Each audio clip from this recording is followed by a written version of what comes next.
in 2023 with a lot of academic activities going on, planning by IOA and different association. And here we are coming with the maiden webinar on the regenerative orthopedics, orthobiologics on the 7th January 2023 at 5 p.m. We welcome you all the faculty members, all the speakers, IOA President and Secretary, and our President-elect to be here. Just a second. We can't see the screen. Fine. So now I'll request our own President, Dr. Atul Srivastava, to give an inaugural address on this evening. Dr. Atul Srivastava. Dr. Atul, are you here? Dr. Atul and Dr. Naveen, they are in the Pondicherry for the conference and they are going to join soon. Meanwhile, our President-elect, Dr. Ram Chaddha is here. Over to Dr. Ram Chaddha, sir, for inaugural address. Welcome note. Good evening, everybody. On behalf of my colleagues, Dr. Atul Srivastava, President IOA, and Dr. Naveen Thakkar, Secretary General IOA, I welcome you all for this very unusual yet very intriguing amalgamation of the Indian Orthopedic Association with Orthobiologics, which is being spearheaded by the ISCSG, which is the Indian Stem Cell Study Group Association. And we have both Dr. Manish Khanna, who just introduced us, and Dr. Alok Agrawal, who's going to take the lead. It is indeed the future of all forms of healthcare. And it's very often that we have patients who come to us and ask us about stem cells, ask us about growth factors. And it is something we ought to know. It's least invasive. It's something which we still are not sure of. But there is a lot that we still don't know, which we ought to know. And today we sit here on the threshold, wanting to realize where this infinite science of medicine is taking us. And this is probably the beginning of a very, very important here, spearheaded by Dr. Atul Srivastava, which will tell us the way forward. I am most honored and privileged here to be representing the IOA. And I do see my colleague, Dr. Atul Srivastava, who has joined intermittently and has probably lost contact. But till he joins, I would hand over the proceedings and wish well for this large academic gathering to actually take us forward to the land of the unknown. Thank you very much for inviting us, and over to you. Thank you so much. Thank you so much, Dr. Ram Chaddha, for encouraging wonderful words. Thank you so much. Now over to our own President, Professor Alok Agrawal, the President of Indian Stem Cell Study Group Association, for the welcome note. Professor Alok. Dear friends, I welcome you to the Maiden Regenerative Orthopaedics session. This activity is by the Orthobiologics Subcommittee of Indian Orthopaedic Association. I welcome Professor Dr. Atul Srivastava, President, Indian Orthopaedic Association. I welcome Dr. Ram Chaddha, President-elect from the Indian Orthopaedic Association. Last 4 minutes. I welcome Professor Dr. Manish Khanna, who is the Member Secretary for this activity of Orthobiologics for this year. As you all know, this first module will be covering what is stem cells and what these can give in medical science. The session will also answer what and why are the growth factors and what is their role in orthopedics. So this will be a very interesting session, and I know each and everyone, not only us, but the people who are with us are going to benefit with this. Thank you again. Thank you. Thank you so much, Professor Alok, for encouraging note.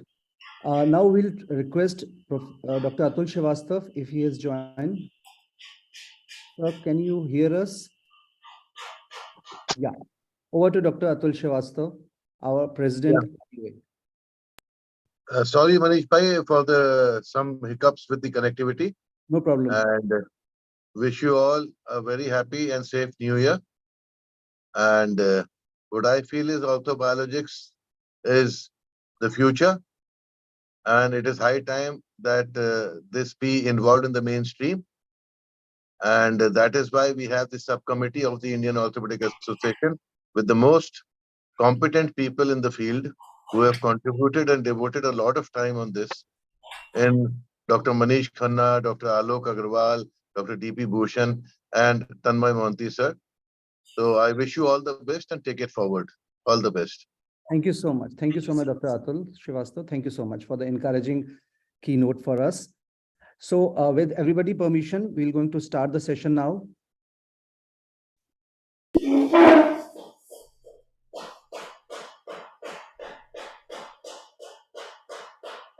Well, once again, a very warm good evening in this winter from North India. Well, great minds discuss ideas. We all know an average mind discuss events, small mind discuss people. So I welcome every great mind here on this platform for discussing the idea, the future orthobiologics. When we were a student, we don't know this terminology of orthobiologics. Well, stem cells are receiving a great deal of scientific attention everywhere. And one of the main reasons for this is the ability to regenerate the various tissues, and this can be useful in various medical conditions. Regenerative science holds a positive future in the medical conditions, which usually faces a lot of challenges, and for us, it is orthopedics and orthopedics. Our body tissue, bones, soft tissues, joints, everywhere they harbor the stem cells, the progenitor cells. So we already are having the kits in our own body at all the places. And for us in the orthopedic, it is the tendons, it's the ligaments, it's the bone, periosteum, everywhere. The idea is to continuously repair and regenerate and to give best result to the patients. What and where are the clinical needs of the regenerative science and the medical practice? This we are going to see this evening. Stem cell applications are there right from every condition, like we are discussing orthopedics, but for all practical purposes, even in the strokes, in the pulmonary fibrosis, in the liver cirrhosis, the stem cell has got a role. Even the T cells have got a good role in the pancreatic cancers, autoimmune diseases, diabetes, rheumatoid arthritis. So many autoimmune diseases are there in the body, and everywhere the stem cell has got a role. A lot of clinical trials have been done across the globe.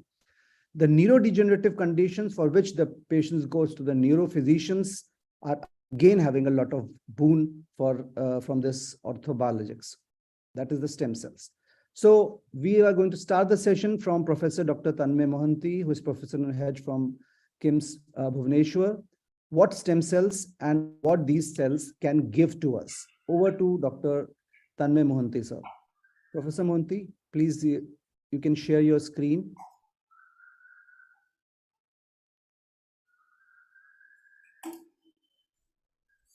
Hello.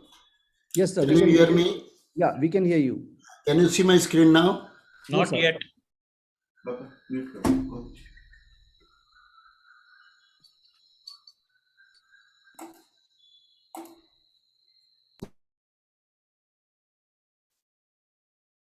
Manish ji आप stop share करेंगे तो शायद उनको मिलेगा. Is it? I think I have stopped sharing. Yeah, I have stopped it. Yeah. Yes, sir, we can see it. Mohanty sir शुरू करिए, you're on. Yeah. Are you ready? Yes, sir, we can see. You can make it a slideshow. Yeah, perfect, sir. Please go ahead. Thank you.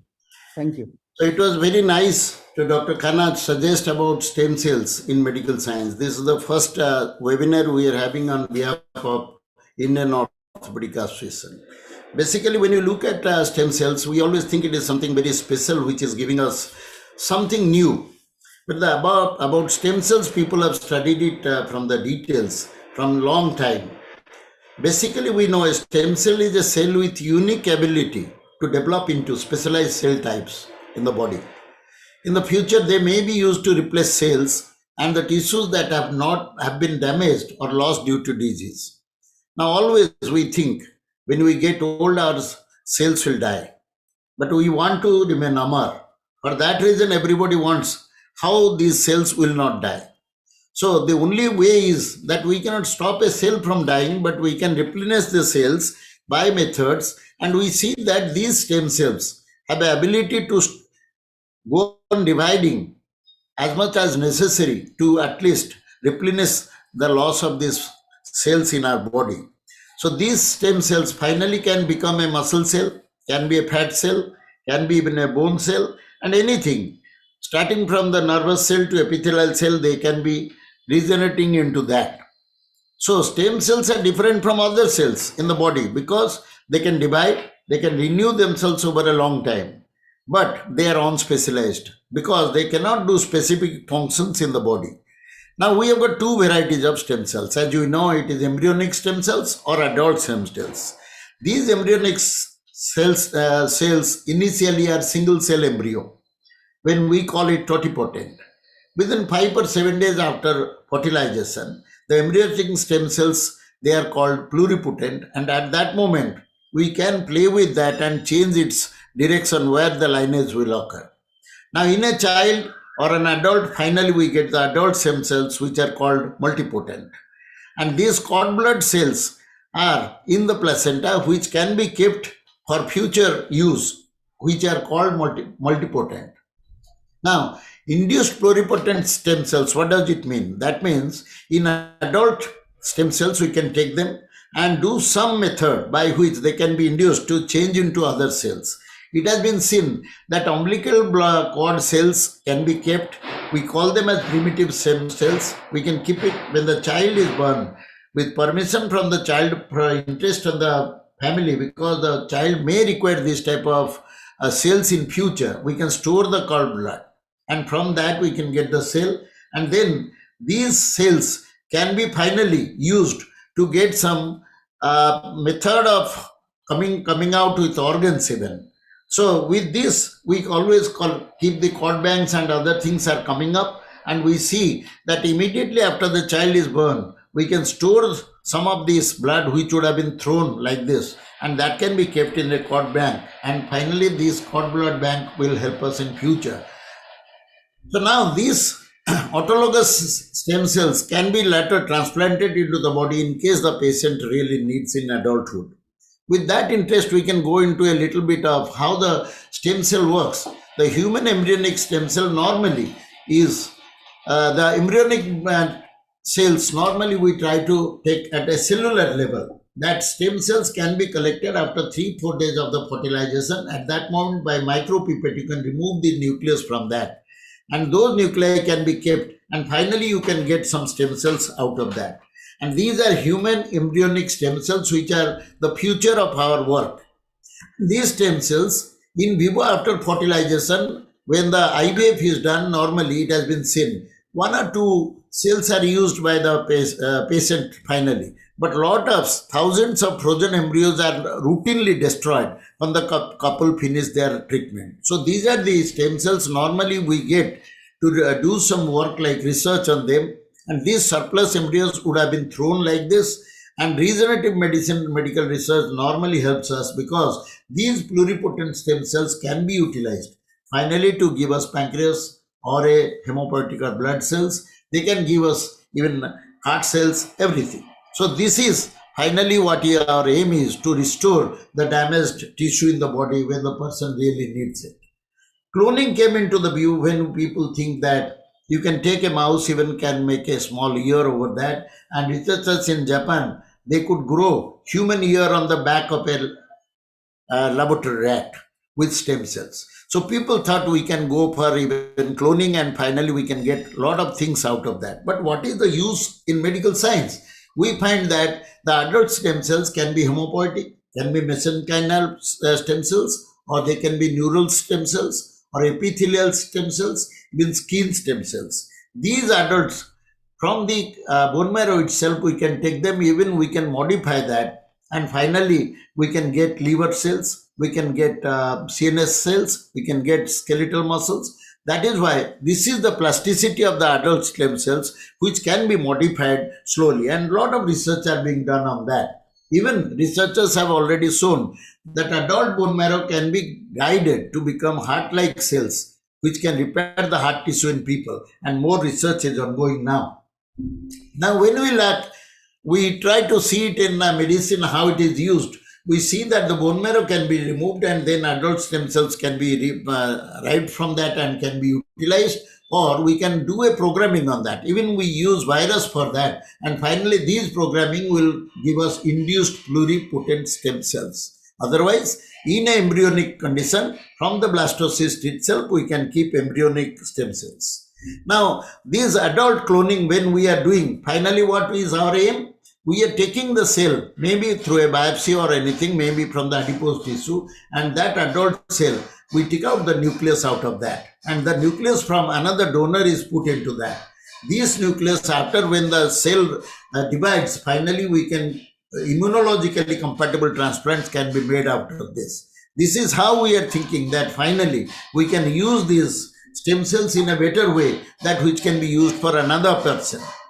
So the potential uses of this, what we see, already Dr. Khanna told us that the drug discovery and other things also stem cell can be used. Not only for the patient, suppose we want to try a drug. Now we want to see its effect in liver. We can make a liver out of these stem cells. And on that we can try our drugs. Very simple. And also we can screen potential drugs by using it on. We need cancer cells. We can modify the cells into cancer cells. And then we try to test these drugs on that. So these type of things, normally we need pluripotent these cells which are completely available to us at any time with research. Now also we can see that when we see that cells can be regenerated, we can replenish that in the brain, suppose for Alzheimer's, in the spinal cord for spinal cord injury. Even in a case of stroke, we can have some neural anatomy can be changed, or it can be replaced. Severe burns, when we need a lot of areas to be covered with skin, we can get skin grafts and covers.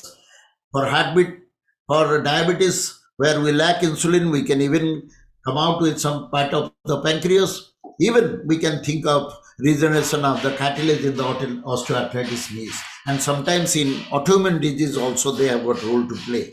In short, I wanted to tell you that not only the stem cells can be used like that, we can even try to use gene therapy along with that. So the modern thing is that we can use gene therapy along with that. Suppose you take a sample of bone marrow, which is taken, and then the stem cells are isolated and then allowed to multiply in culture. Then the cells are treated with modified virus containing a therapeutic gene. This therapeutic gene really helps us in taking some changes in that. That means we have corrected it, and these corrected cells are injected into the bloodstream. When these corrected cells reach the site, they see that there is a damage. They try to repair the damage. Not only that, they start removing the damaged cells there, and in that they started multiplying. And this will finally lead to healthy tissue. In short, I wanted to tell you what we are planning in future. We are only planning to regenerate the area. That means this is a regenerative medicine which is taking up, and stem cell therapy, also known as regenerative medicine, because it promotes the repair response of the diseased. Dysfunctional or injured tissue can be there. We can use these stem cells and their derivatives. It is our next chapter in organ transplantation, because the uses cells instead of donor organs, which are limited in supply. And we have to be very careful, because it really takes up the ethical issues. Because of human embryonic stem cells are extracted from human embryos, several questions and issues have been raised about the ethics of embryonic stem cell research. Some countries even ban it.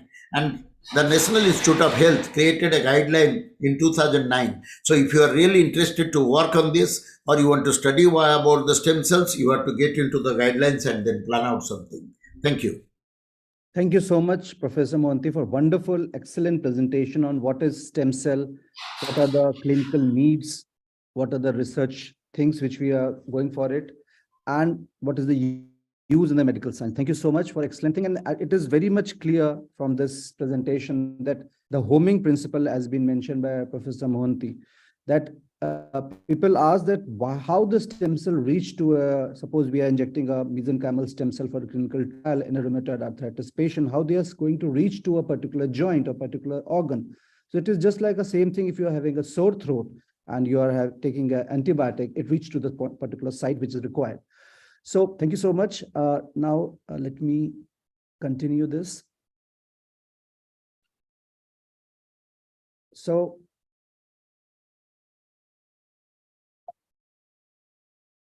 So definitely, as been expressed by Professor Mohanty, it needs a lot of input, a lot of thought to carry this forward, this research. Definitely, people like Nancy Reagan, he has suggested that stem cell has got a lot of hope. It may provide a lot of answers to the scientists who are longing it for a very long time. If the potential stem cell research is realized, it would mean an end of suffering to the million of people. Mentioned by Michael Fogg that if stem cell research succeed, there is not a person in a country or across the globe who is not going to benefit from this. Well, this history starts actually speaking from 1998, the time when probably, I was completing my MS Orthopedics. So researchers first extract the stem cells from the human embryos. In 1999, first successful human transplant of insulin-making cells was being done. 2001, when the President Bush restricted the federal funding, and that was a vacuum actually at that time, which was being released again in 2002. 2002 is the main part in which the California OK stem cell research, it's still the hub of the research who are going on in the globe at the California.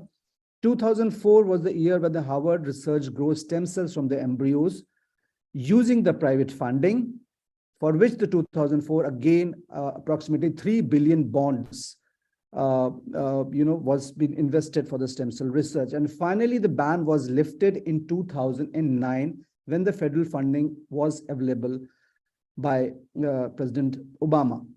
In 2014, we started as a Indian Stem Cell Study Group Trust with Indian Orthopedic Rheumatology Association, an orthopedic regenerative group, because we play with the bone marrow. We, our professors used to tell, and we used to do at the same time when we are not aware about the union, then we are taking out the bone marrow, injecting at a particular site. If we are having some hiccups with the union process and the patient has come for a delayed union. So 2014 was a year, and then 2018, Indian Stem Cell Study Group Association was born. It's a registered organization having its own ethics committee, and the aim is to take everybody, the clinician, researchers, because this is a science which is, because we are a clinician on one side and the product which we are using is a research part from the scientist.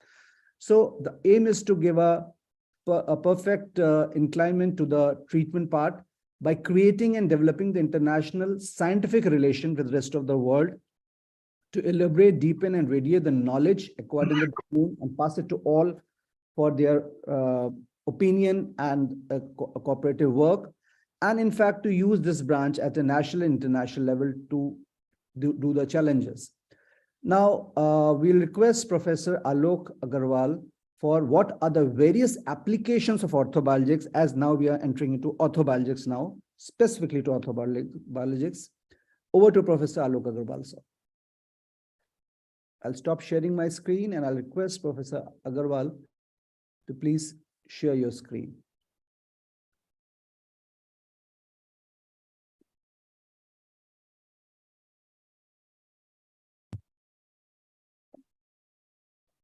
Thank you, Dr. Manish. I'll start with some basic principles that were coming from Dr. Tanmoy Mohanty and gradually go to the actual application of stem cells that we have been doing.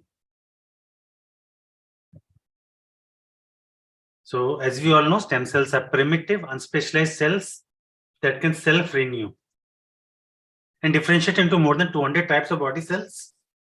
It can regenerate deteriorating cells in different parts of the body, such as heart, bones, muscles, and nervous system. It can be obtained from the embryo, the fetus, and the adults.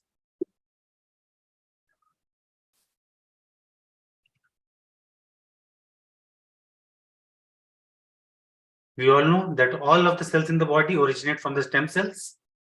Self-renewing cells with the potential to differentiate are termed as stem cells and are an essential part of the normal growth and development.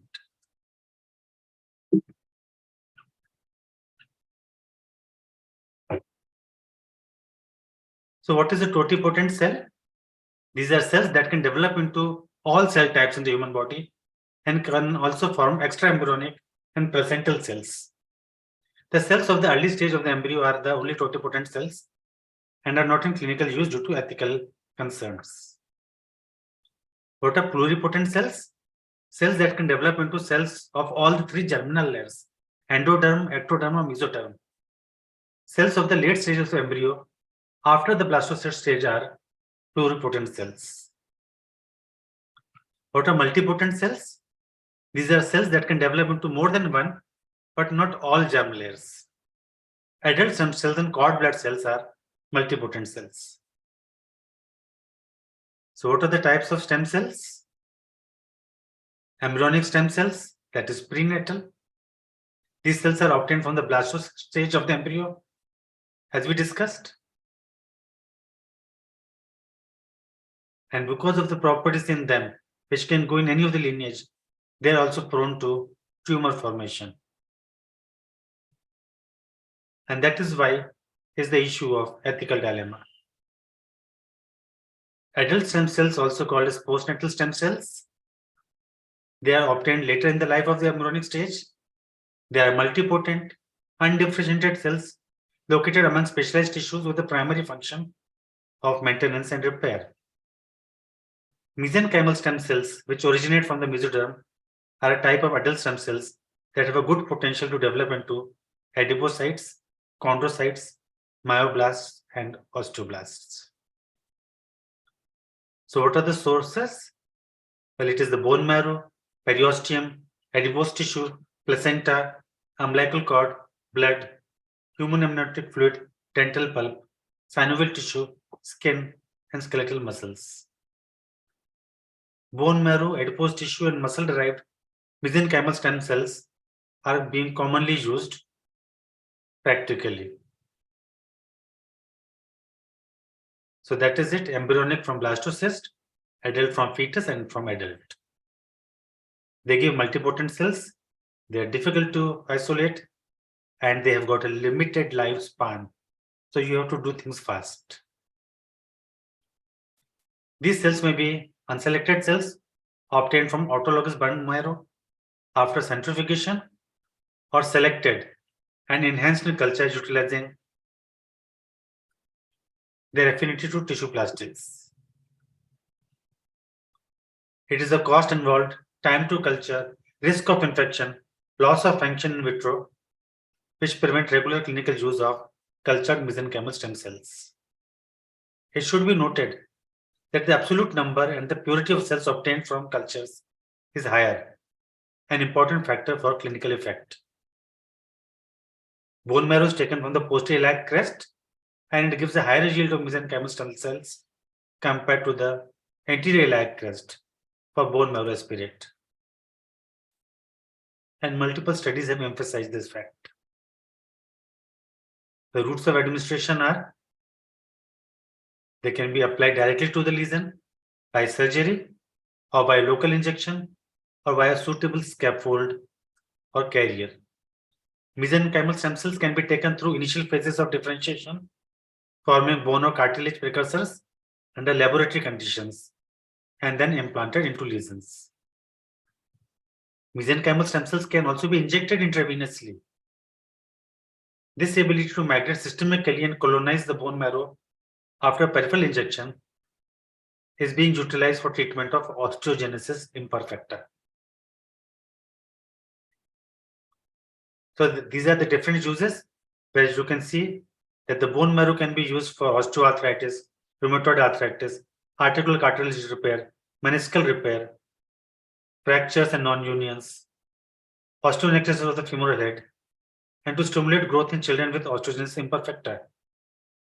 Periosteum is used for healing non-union of distal third femur. Muscle tissue and bone marrow can be used for Duchenne muscular dystrophy, and in general they are used for improving tissue regeneration in musculoskeletal disease such as osteoarthritis. Coming to the orthopedic applications, well, autologous bone marrow transplantation in patients with subacute and chronic spinal cord injury has shown good results. It has also been found that propofol, an anesthetic agent, promotes spinal cord injury repair by bone marrow mesenchymal stem cell transplantation. The chondrogenic differentiation of human bone marrow stem cells in transfer cultures has given a generation of scaffold-free cartilage, which is routinely used in osteoarthritis. Generating cartilage repair from pluripotent cells has been tried out also in osteochondral lesions, osteochondritis dissecans, and lateral lesions. Autologous bone marrow aspiration concentrate has been found to be safe and useful, and this aspirate concentrate is somewhat different from using osteoblasts. So coming to orthopedic applications of stem cells, well, they can be used for fractures, bone defects, and non-union. They can go for ligament tendon injuries like rotator cuff lesions, anterior cruciate ligament injury, medial collateral ligament, Achilles tendon ruptures. They can go for cartilage defect and cartilage repair, even in early stages of osteoarthritis. In the spine, they can go for spinal trauma, spinal cord regeneration, and disc degeneration, while they are also used for muscular dystrophies and osteogenesis imperfecta. We have been using them for osteonecrosis of the femoral head, and this is very common in our area, especially after COVID, but also because we are staying in a sickle cell avian belt. We have been using autologous cultured osteoblast concentrates for osteonecrosis. Well, osteonecrosis of the femoral head was first described by Monroe, 1738. The causes are varied. Primarily affects the active population, and the management by them is used based on the staging 1 and 2, extent of the lesion, location of the lesion, cause of the lesion, but usually we do it when the head is remaining spherical. If the head has got damaged, it has got depressed, if it has gone arthritic, then maybe they are not very good for osteonecrosis of the femoral head. And the goal is to diagnose it in early stages and prevent and delay further progression. So as I told you, modified Pickett and Arlett stage 1 and 2. 20 ml of bone marrow is aspirated from the posterior iliac crest. It is sent for live culture osteoblasts. So that is, you can see it is being aspirated. It is being taken in a special container where it doesn't clot. We take 4 ml of the bone marrow from each iliac crest, so the chances of having stem cells becomes more, and it is not only dilute bone marrow. And then you move it so that it doesn't get clotted. It is centrifuged, and then it is labeled properly, put in a special container, and then sent from our center to the lab that is in Pune, where it will be taken care aseptically, cultured, and then they give us back a concentration of 48 million osteoblasts for implantation. The mean age of our patients for 25 years. Mostly they were sickle cell patients. 7 were male, 3 were female. It takes usually 3 to 4 weeks of the culture when we get a phone call. And that is the time when we get the time we put the cases, and it has to be very fast. If we delay the procedure, the cells will die. Fibrin glue is used for delivery and to see that it doesn't trickle off. So guide wire is passed at the avascular zone. You go for core decompression with 8 mm drill guide. You take curved curates and curate out the avascular bone. And believe it, the dead bone is so hard, it is very difficult to take it out. But then the vascularized bone bleeds, and you get to know that now it is the soft bone which is bleeding, and our work is done. So you take away all the aspirate and you dry the field by injecting air. You pass a screw so that the needle goes in the center, and then you slowly start to deliver the osteoblasts, and you wait for the jelly to form. It takes around 5 to 6 minutes, and gradually the jelly comes back, and we keep on taking out the needle, and finally we take out the screw and lock it with the bone plug, which we get from Tata Memorial Hospital, Mumbai. So here is a case, Lokesh Chaddha, 25 years, and you can see he's having bilateral avascular necrosis, and the procedure has been done on him. This is the immediate post-op X-ray. You can see the course nicely. Usually for 3 weeks, we don't permit the patient to bear weight. And that is the time when the patient comes to us, he is not having pain. This is the X-ray of 1 month post-op. And there have been more months and the patient is walking comfortably. Another patient, Priyanka Darshan, a 32-year female, you can see one side the head is totally avascular and it is depressed. Maybe this is not a good one, but the other side, stage 3 AVL, is there. But the procedure was tried out. One side we went for a total hip replacement. On the other side, in the same sitting, we went for a core decompression. And post-op now, the lady doesn't have pain on either side. The avascular hip side where we have done this osteoblast transfer is giving good range of motion and she is very happy. Yet another case, Riya Sahu, 24-year-old female. You can see the X-ray with avian on both the sides and bilateral core decompression has been done. And that is a 1 month follow-up. Both AP and lateral views. The beauty is that you can see that the head is healing. At the end of healing, you don't see the track at all. And here you can see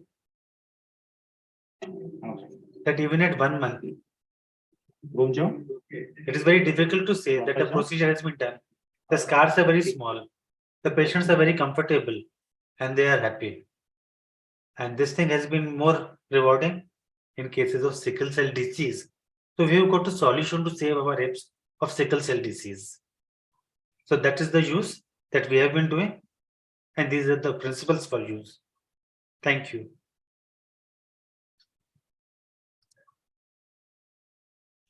Thank you so much, Professor Alok, for enlightening evidence-based talk on orthobiologics, especially the avian part. And yes, we do agree that sickle cell is a great problem and that is very much common at the belt around the Raipur. So there are so many cases with the sickle cell, and after the COVID, yes, definitely, there are a lot of cases, increase of the cases, sorry, for the avian head of the femur. So we have seen that lot of indications are there in orthopedic subject. Now over to my talk.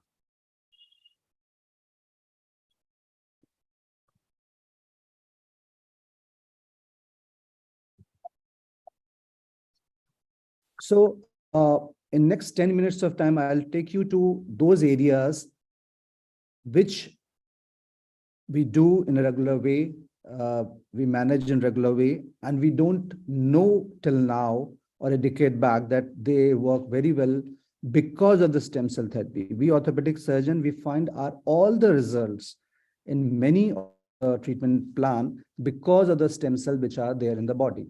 And that is the beauty of the interventional orthobiologics. So I always insist that interventional orthobiologic has got a lot of positive role in the orthopedic condition, and we can use it for the need of the patient. Interventionally means you can use PRP, you can use bone marrow cocktail, you can use MSCs, even you can use a MSC from adipose tissue, but it is in the area of the restriction as by the laws of ICMRs. So definitely minimal manipulation has to be done, and that is the PRP and or the BMAC with the clinical trials on, with the consent and proper work to be taken care of for the clinical needs of the patient for the stages of the diseases. Let's see the fracture healing. If a patient is coming for a non-union, delayed union, then what to be done? So definitely in that case, we can use the interventional orthobiologics. And we see a lot of cases of delayed union, non-union, and that is all because of the lack of the active population of the stem cells. Rather, stem cell is a misnomer. It should be a progenitor cells at that particular location, which are less in number, less in activity. Similarly, self-limiting condition like RA, we've seen many times that a patient of rheumatoid arthritis comes and they get resolved by the time, because they are again the T cell immunity, they take care of it. So again, the stem cell has got a role, a self-limiting role. Even a electrical stimulation post injuries in the nerve, help in the nerve growth, which we see in our physiotherapy department to be used. I'm not discussing about the post-spinal cord recovery, but definitely it again works on the principles of the stem cells. In the sports injury, Nowadays, definitely we have a lot of modalities because of the arthroscopy for the last 2 decades, for which the ACL and PCL reconstruction, a lot of things can be done. But remember, before that also, a lot of ACL partial tear healed, because we used to ask the patient for doing a wonderful quadriceps hamstring exercises, because they are again recruiting the stem cells at that particular site, which are there in the body, to perform their action. So the results were again those good.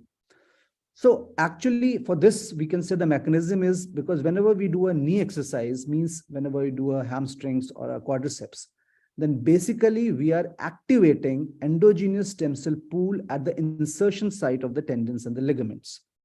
Here is insertion site of the ACL at the tibial attachment, at the femoral attachment. So by exercising, basically we are stressing out at that particular point, and at that interface, regeneration of the ligament, that particular ligament occurs because of the activation of the endogenous cells. So this is there. The stem cell technology was been there, but we are not able to correlate it. But now we are able to correlate it, that it works very well. And this is the way it works very well. So those unanswered, those gray areas which were there in our mind can be communicated very well, that how it works, how it heals.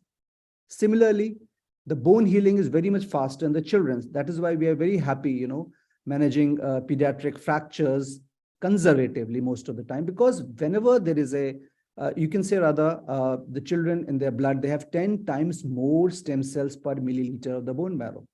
So they have got 10 times more than adults. So such a vast number of the stem cells, if they are there in the blood, so definitely they are going to reach to the particular site of the trauma, and the healing would be faster.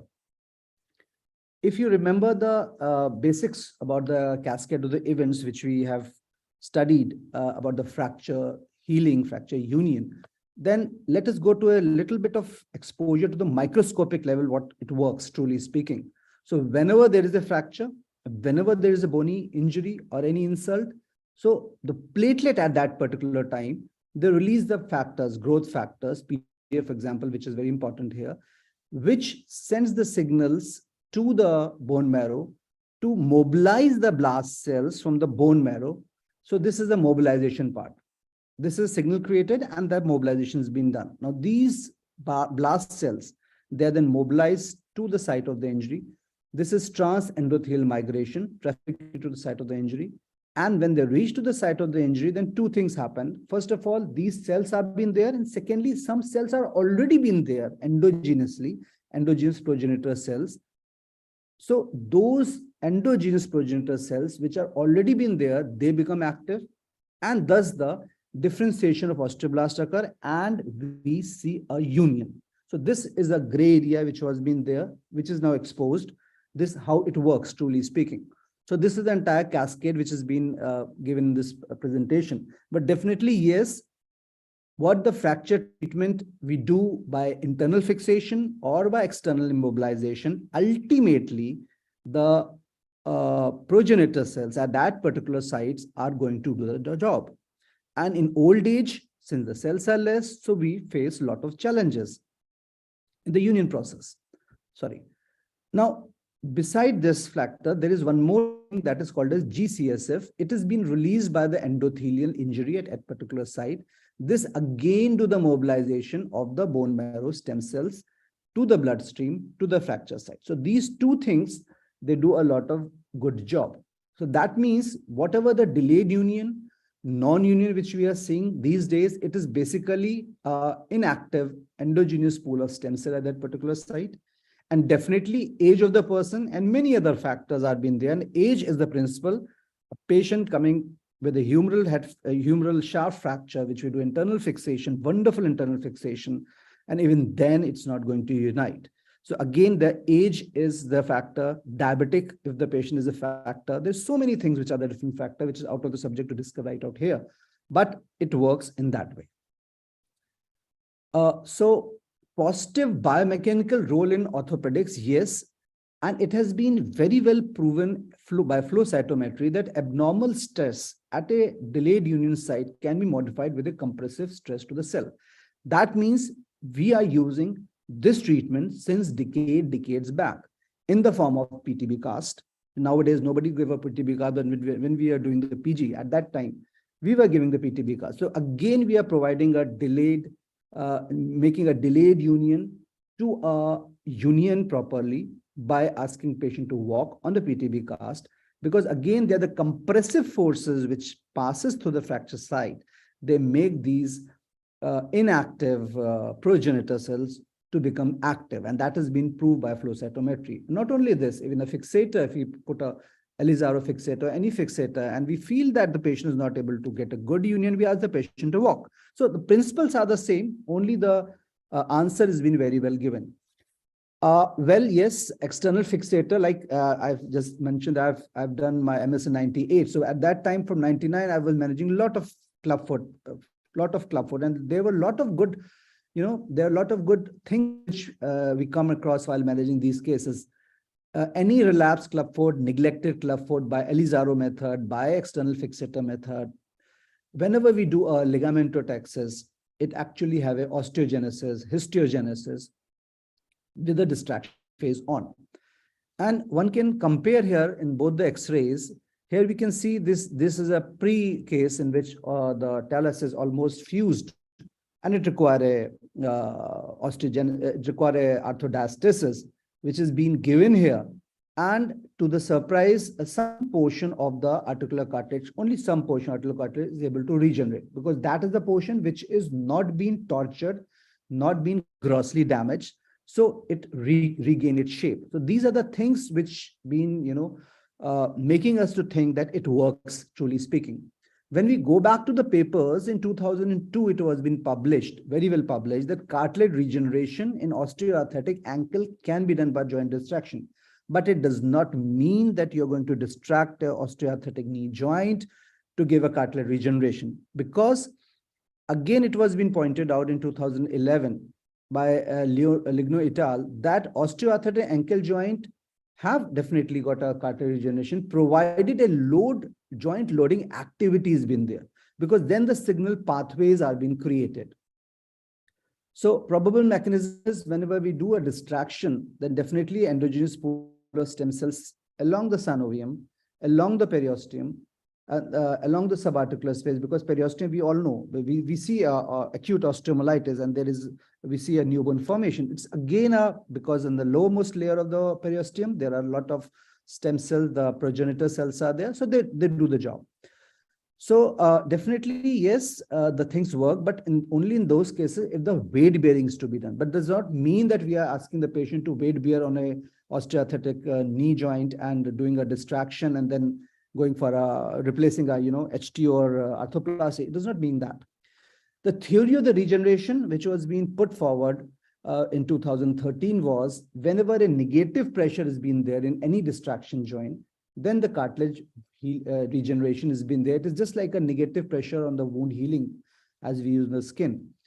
There are some theories which was been given, like transcription, co-activator, yes, associated proteins. They are the mediators which are as a mechanotransduction, which play a role in the cartilage regeneration. But that is only been possible if we are going to do a weight bearing, not before that.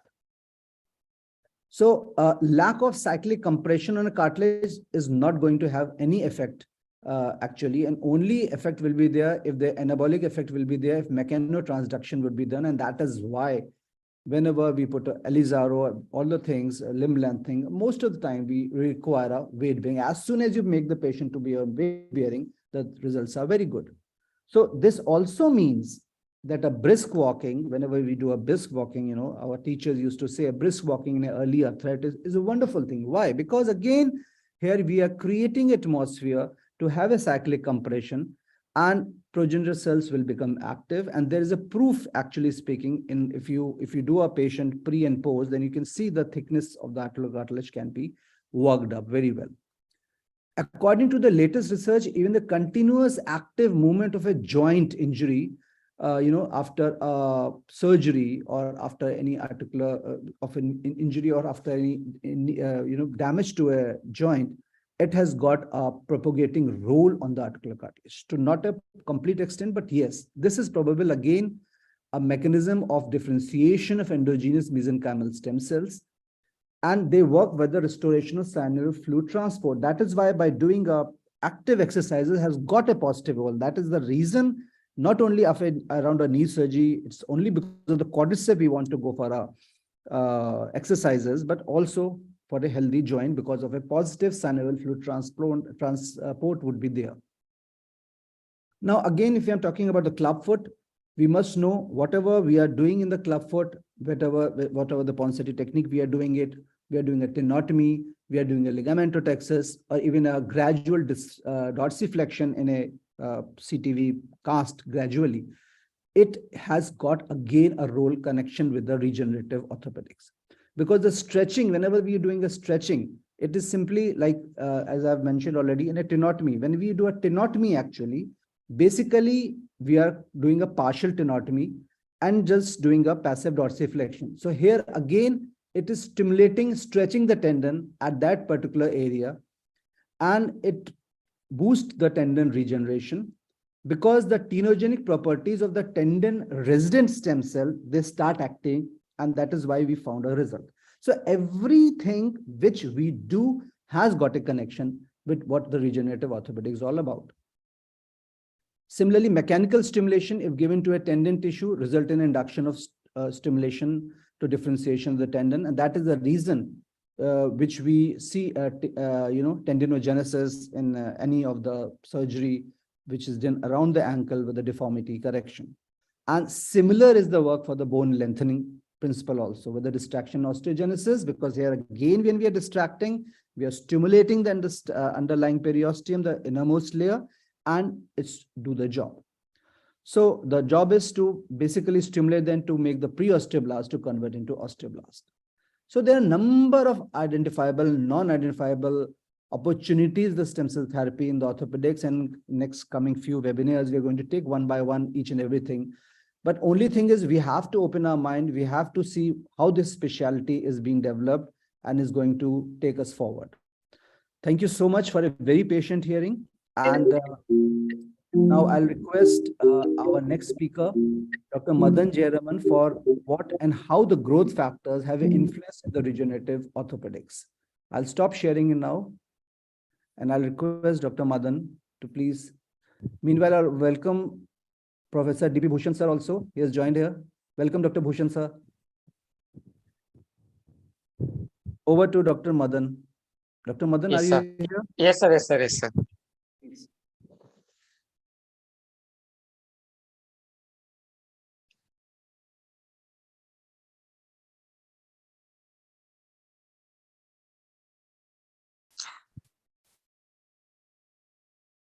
Very good evening. Myself, Dr. Madan Jayaraman. I'm here to present on the topic convival growth factors in orthopedics. If the past speakers, three speakers, elaborated the details of stem cells and the importance of stem cells in orthopedics in various clinical conditions. And the main important thing to induce the stem cell is growth factor. So let me take you around the growth factors. So what currently Industry 5.0 tells? 5.0 tells in the terms of personalization and only personalized medicine. That means we are directing towards the medical treatment towards a human-centered, personalized one. It is personalized to each and every individual in the community. That is what Industry 5.0 tells. This Industry 5.0 starts with 2020 and it goes up to 2050. So the argument comes whether there is a regeneration or replacement. Yes, regeneration is possible, and the technologies have been evolved from past 2 decades. So what is tissue engineering? It is nothing but a new strategy as both in vivo or in vitro regeneration of osteocartilaginous tissue along with stem cells, scaffolds, and micromolecules. These micromolecules are nothing but growth factors. So this combination restores the tissue function and maintains the tissue homeostasis by improving the biomechanical strength of the tissues. So what are the bases of tissue engineering? One is scaffold, the second one is growth factor, and the third one is stem cells.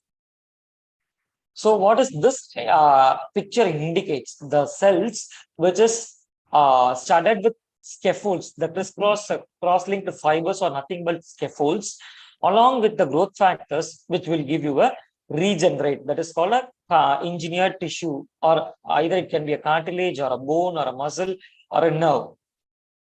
So in orthopedics per se, we have a few products which will give you a lot of growth factors. The first product, regenerative product, is platelet-rich plasma. This is nothing but a novel orthobiologic with an osteoinductive and osteoconductive property, which acts as a natural scaffold. This platelet-rich plasma acts as a scaffold, as well as it releases robust growth factors at the site of action. So this is how we prepare platelet-rich plasma. And while doing a histopathology, we can see, in the peripheral smear, we can see a 94% of platelets in PRP. So how does platelet-rich plasma work? It works via growth factors. There are n number of growth factors which resides inside alpha granules. Once platelet-rich plasma is activated by any means, either by mechanical means or calcium chloride, calcium gluconate, any form of calcium or thrombin, it will get activated, and alpha granules start degranulating to release growth factors. It releases various pockets of growth factors, out of which these growth factors are very important. The most important growth factor is TGF-beta. This TGF-beta promotes wound healing and tissue homeostasis, along with VEGF, that is vascular endothelial growth factor, which gives neoangiogenesis. The remaining all other growth factors helps in collagen protection, ECM, that is extracellular matrix deposition, and it promotes hyaluronic acid protection in that wound site, any wound. So this PRP contains 4-5 mechanism of action. One is hemostasis, immune response, angiogenesis, and anabolism. In this, our growth factors act in immune response. That is, it is antimicrobial in nature, and it modulates the inflammation and pain. The second one is angiogenesis. It contains both pro and anti-angiogenic factors, which will be more helpful in critical limb ischemia, avascular necrosis. And the third one is anabolism. The tissue anabolic factor mostly rely upon TGF-beta 1, which helps in changes the structure of a tendon, and it helps in dermatological procedures. So in this image, I try to tell you that various growth factors act in various levels. That VEGF act in this particular pathway and helps in angiogenesis, and PDGF, TGF-beta, and IGF, that is all our growth factors which helps in ECM synthesis to strengthen and give the biomechanical strength of the diseased tissues. So with respect to joint disorders, this PRP, that is, PRP, once it activates, it will degranulate to give a lot of growth factors, helps in each and every site. So I have taken this joint disorder as an example here. This TGF-beta 1 helps in cartilage regeneration, that is called chondrogenic factor. And the other growth factors like PDGF, TGF-beta, IGF, and FGF fibroblast growth factor 2, which act on the synovial site of the joint and helps in the production of hyaluronic acid. And the other growth factors which acts on the osteoblast to increase the proliferation of osteoblast, collagen deposition, ECM synthesis, and it mainly decreases the osteoclastic function so that osteogenesis will be happening. So in this way, growth factors are very important in terms of regenerative orthopedics. Now come to allogenic PRP. What is allogenic PRP? This is nothing but a plasma lysate. So why we need a lyophilized PRP? The first thing is there are a lot of variability in PRP formulation to get the amount of growth factors. In autologous PRP, we are not estimating any growth factors, how much amount of growth factors is present in autologous PRP to give the desired effect. But in lyophilized PRP, we can quantify the growth factors, and we have better antibacterial activity with lyophilized PRP, and a higher concentration could be actually an inhibitory factor. Yet the quality of the PRP and the quantity of growth factor can be determined, and it has longer shelf life. So one of the experiments done in our lab with normal PRP and activated PRP. The third one is feast-thawed PRP, that is lyophilized plasma, and PRP, which is mentioned by some other studies. We compared the growth factor levels in each and every method. In that, we found that significant increase in growth factor could be found in PRP by freeze-thaw method, which is evident here. The next, third modality is MSC-derived secretomes. All mesenchymal stromal cells have growth factors, but these secretomes are nothing but soluble factors along with extracellular vesicles of that mesenchymal stromal cells. The soluble factors are nothing but growth factors, cytokines, chemokines, and the enzymes.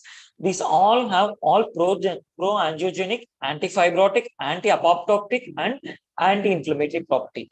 Among all these things, we have one more thing called an immunomodulatory and an immunoprivilege activity of mesenchymal stromal cells. Various literature have been published on MSC-derived secretomes. Here are some examples. And the last modality is nothing but MSC-derived exosomes. Exosomes are nanoparticles which is present in the body, right from our hair to the nails. Even saliva, body fluids, every part of the body has exosomes. But MSCs, that mesenchymal stromal cells derived exosomes, have higher regenerative potential than other exosomes. These exosomes are nothing but it contains two things. One is immune factor and one is growth factor. Again, the growth factor comes into play. The growth factors derived from MSCs derived exosomes have the highest regeneration potential than other products of regenerative medicine. So a few literature has been published by our own team. Now, what exactly I want to tell you in this picture is growth factor from a zygote. We have got the full adult here, but this adult, any cell from the adult, any cell can be reprogrammed to form a pluripotent stem cell or any particular stem cell. Each stem cell have various growth factors. That is what depicted here. Each growth factor has a different site of differentiation. FGF has ectodermal differentiation, and BMP4, FGF, and Wnt pathway have mesoderm, and other pathways. Activin has endoderms. Each and every pathway will take the necessary growth factors and it will form the particular organ of interest or joint of interest. Here, TGF-beta, PDGF1, and insulin-like growth factors go via mesenchymal progenitors, which is more important for an orthopedic surgeon to know, which helps in osteocartilage regeneration. So the other growth factors helps in forming the pancreas or liver or lung or heart, whatever the field of interest is. Now comes the last modality, that is engineered growth factors. Now there is a product called concentrated growth factor, which we can get and we can give to directly to the site of action. These engineered growth factors will be releasing the necessary growth factors in the targeted site in a sustained manner. So constant release of growth factors is there. Growth factors will be there in the particular site to give the tissue regeneration. The same concept here. So once the engineered growth factors is bought, we can add it to the stem cells, either MSCs or iPSC, that is in pluripotent stem cells, or any somatic stem cells. Along with that, any carrier if we add, that will form a tissue engineering product.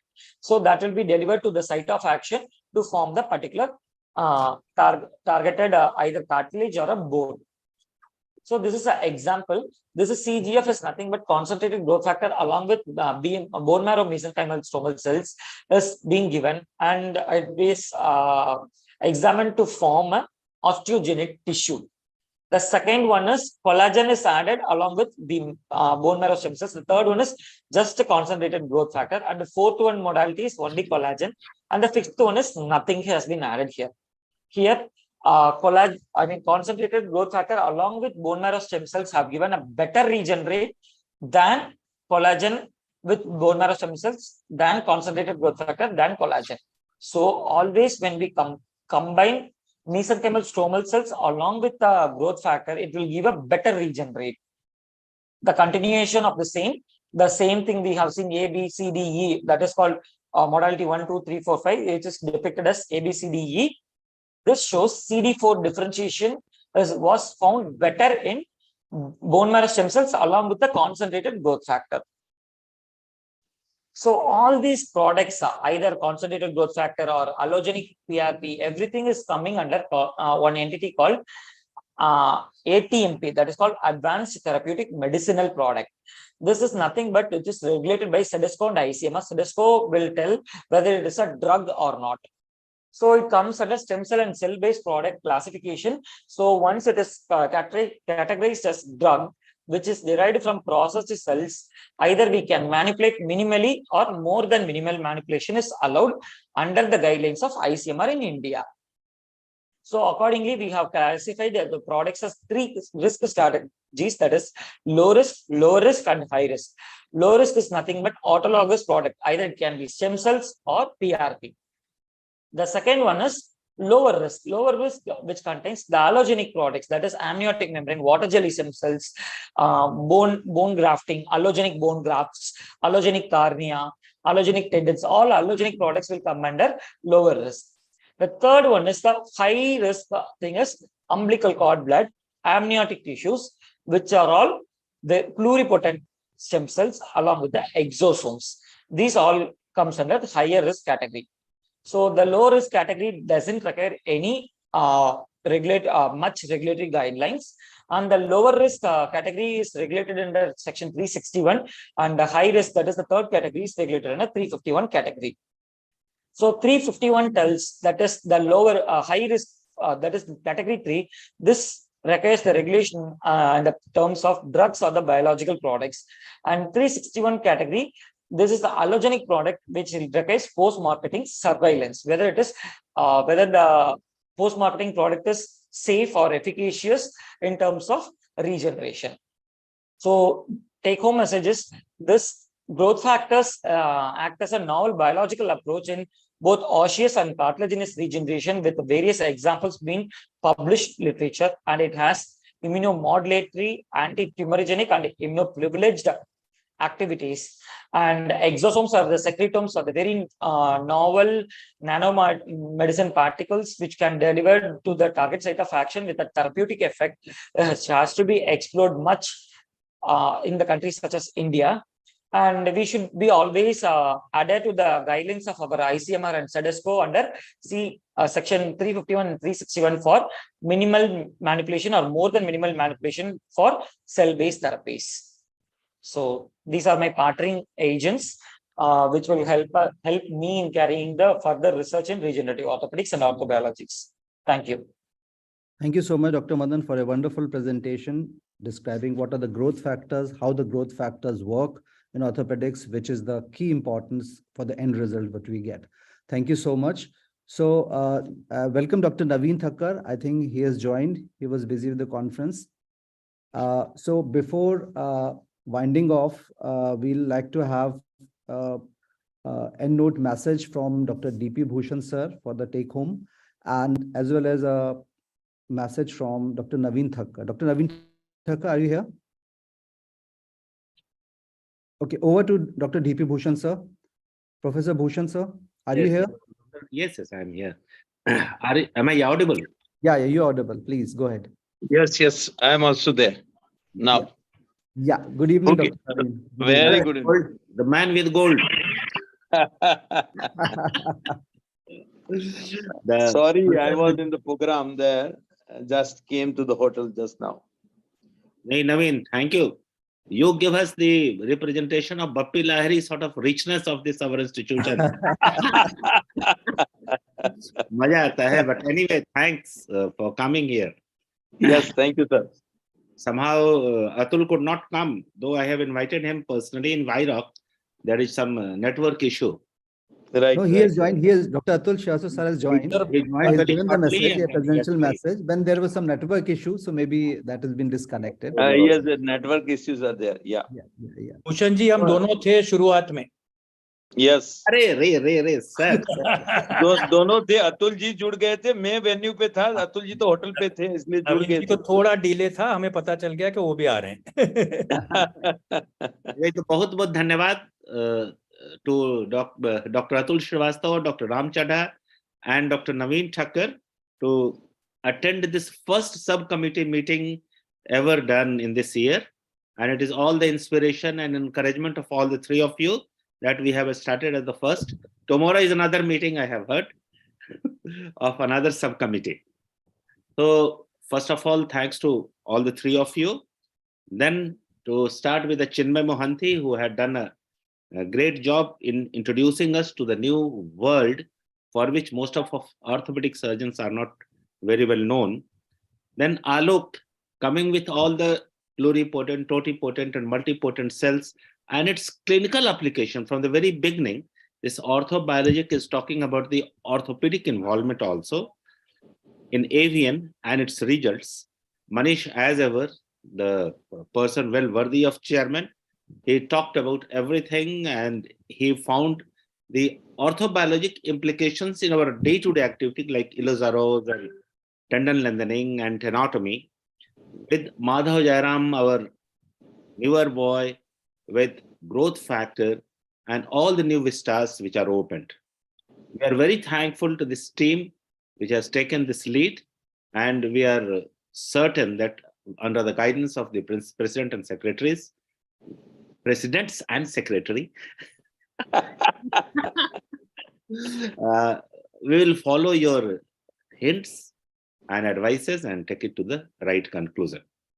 Thank you very much. Thank you so Thank much. you, sir. Thank you. Thank you so much. Thank you, sir. Now I'll request Dr. Naveen Thakkar to give his.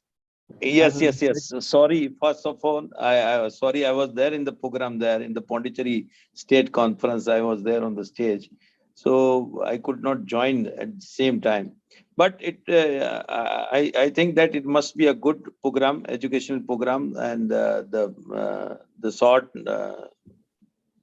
summary has been given by Dr. D.P. Bhushan sir, and Dr. Ram Chaddha has, I think, remained present throughout the webinar.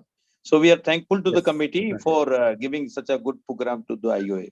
And we are thankful to the IOATV team and the OrthoTV team, those who have taken a pain to telecast this. Yes. Thank you all. Thank you all. Definitely. Thank you so much, Dr. Naveen Thakkar. Thank you so much. So friends, we have seen what is a stem cell, what are the uses of stem cell in the medical science and for the orthopedics. We are already playing with the stem cells for last many decades now. The exposure is there and all the clinical challenges from avian to delayed union to cerebral palsy. There are so many conditions which we can use it in our clinical practice. And in coming webinars, we are going to take over each and every aspect to see how it works and well in that particular time. The next webinar, we'll be planning for a graft because we play orthopedic surgeon with a lot of bone grafts. So how the bone graft and orthobiologics are being connected, that is our next aim. So thank you so much, everyone here for joining today evening. Thank you so much and be tuned for the next webinar. Thank you so much. Thanks a lot, sir. Thank you. Thank you. Thank you. Thank you. Namaste. Bhushan साहब, हाँ, I think recording बंद किया कि नहीं इस लोगों ने? बस बंद कर दे रहे हैं. Recording to be stopped now. Yes. अभी चल रहा है, थोड़ा सा चल रहा है, ऊपर दिखा रहा है, ब्लिंक कर रहा है. और दिख रहा है यानी वो We will talk later. Side में चले गए हैं, तो we'll talk later. So I'm leaving meeting, so sir. Okay. Yeah, Right. fine. Okay. Thank you so much. Okay. Thank you so much. Right. Thank you.